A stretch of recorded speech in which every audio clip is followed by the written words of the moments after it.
Hello students, नमस्ते। कैसे हो आप सभी। आज की छोटे से वीडियो सेशन के अंदर हम बात करने वाले हैं ऑक्सिन जो प्लांट ग्रोथ रेगुलेटर है। तो इसके बारे में ये छोटा सा टॉपिक है। एनसीईआरटी जो लाइन्स हैं डायरेक्ट वो आपको इसमें बताई गई हैं। तो इसमें देखिए, सबसे पहले आपको बताया गया है कि first isolated plant growth regulator, यानी first isolated plant growth regulator auxin का मीन्स क्या होता है। ये होता है टू ग्रो, यानी बढ़ने के लिए यूज में लिया जाता है ऑक्सिन वर्ड। अब इसके बाद में first isolated plant growth regulator, ये किससे आइसोलेट किया गया था? आपका ह्यूमन यूरिन से आइसोलेट किया गया था, ह्यूमन यूरिन।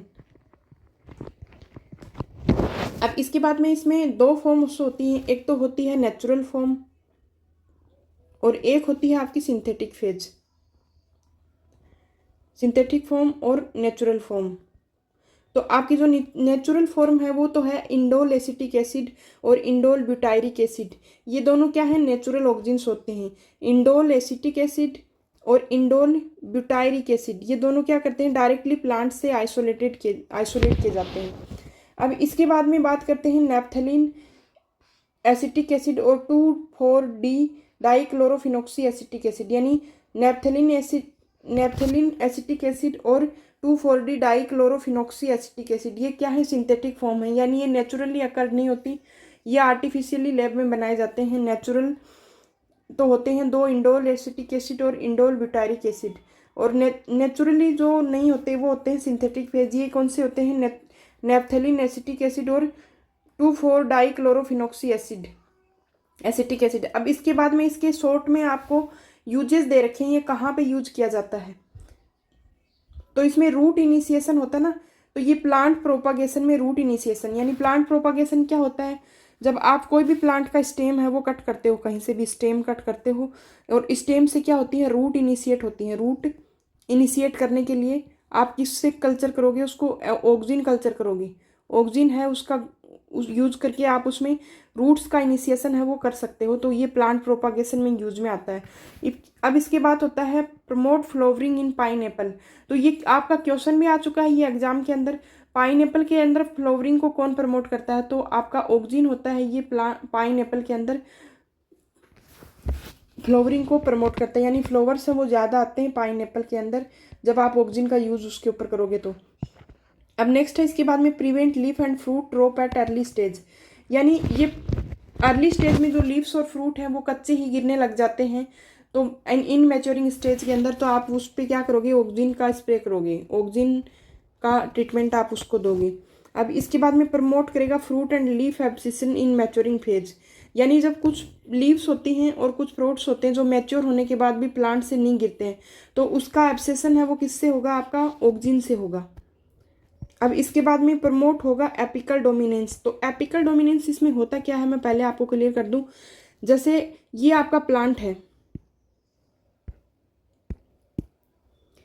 ये आपका प्लांट है, इसके अंदर ग्रोथ हो रही है, ऐसे ऊपर की साइड इसमें ग्रोथ हो रही है। अब यहाँ पे जो लेटरल ब्रांचेज होती है ना वो उनकी ग्रोथ इतनी नहीं होती है, प्लांट की हाइट बढ़ रही है। लेकिन आप इसको क्या होता है कि ऑक्सिन जो होता है ना वो रूट एपिकल मेरिस्टेम और शूट एपिकल मेरिस्टेम, यानी इस वाले पोर्शन में ज़्यादा होगा ऑक्सिन और इस वाले पोर्शन में ज़्यादा होगा।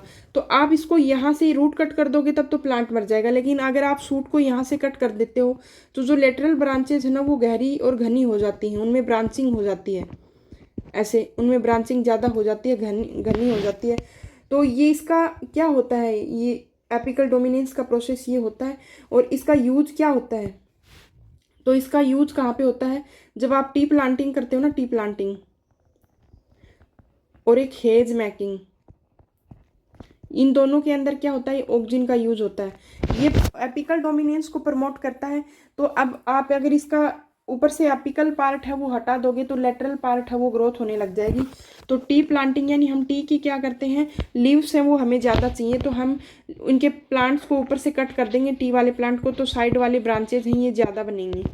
और ऐसे ही हेज मेकिंग, जो मेहंदी वगैरह के प्लांट होते हैं ना जो बाड़ बनाने के काम में आते हैं, तो आप उनको ऊपर वाली ब्रांचेज को कट करते हो तो वो साइड से गोल हो जाते हैं, घने हो जाते हैं। तो हेज मेकिंग में तो इसका मोस्टली काम क्या होता है? ये गार्डन वगैरह के अंदर टी के प्लांट के अंदर यूज में आती है हेज मेकिंग, यानी बाड़ा मेकिंग, बाड़ाबंदी जिसको बोलते हैं हमारी लोकल लैंग्वेज में, उसके काम आते हैं, ये एपिकल डोमिनेंस को प्रमोट करता है। नेक्स्ट आता है इसके अंदर इंड्यूस पार्थेनोकार्पी इन टोमेटोज। तो टोमेटो के अंदर बिना बीज के जो फ्रूट बनते हैं, seed less fruit in tomato.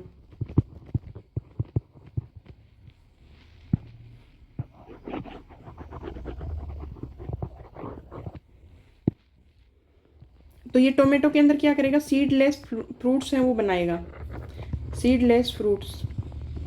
तो पार्थेनोकार्पी। अब इसके बाद में ये क्या होता है, हर्बिसाइड के रूप में यूज में लिया जाता है मोनोकोट प्लांट में। कौन सा लिया जाता है, 2,4-D। तो हर्बिसाइड के बीच में क्या करता है कि ये मोनोकोट प्लांट में यूज में लिया जाता है। इसका मतलब यह क्या करेगा, डाइकोट जो भी वीड्स होती है ना, वीड्स खरपतवार जिसको बोलते हैं, जो भी प्लांट हमारे यूज के नहीं होते उसमें से, तो डाइकोट वीड्स को डैमेज कर देता है, ये एक्सपायर कर देता है। नेक्स्ट है कंट्रोल जाइलम डिफरेंशिएशन।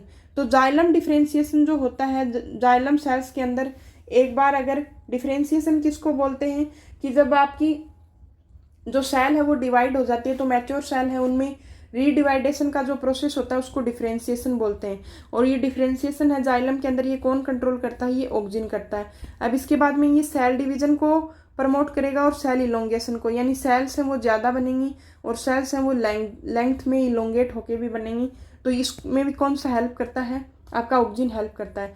तो सबसे पहला आइसोलेटेड ये प्लांट ग्रोथ रेगुलेटर है, ह्यूमन यूरिन से आइसोलेट किया गया था।